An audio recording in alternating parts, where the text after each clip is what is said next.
And guys, yes, all of that tropical moisture continues to shift east of our area. Just some lingering clouds and isolated shower. That is it from that. But after a very active, severe weather day yesterday, even across our entire state, we had tornado reports and 4 confirmed tornado touchdowns yesterday afternoon just for western New York.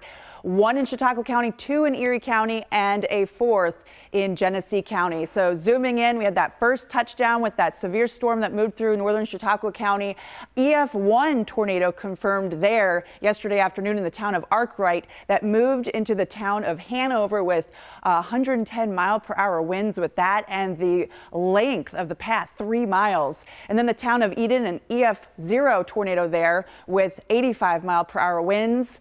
And a second tornado touchdown in Erie County, West Falls, EF1 tornado with winds at 110 miles per hour. And then the 4th tornado touchdown here in Alexander, Genesee County, EF0 tornado in the town of Darien and the town of Alexander, 75-mile-per-hour winds with that. So today, the storm damage cleanup continues of all of the downed trees and damage to property. I'll have more on this, and the full forecast is coming up right now. Back to you, Scott and Mary Alice. Thank you.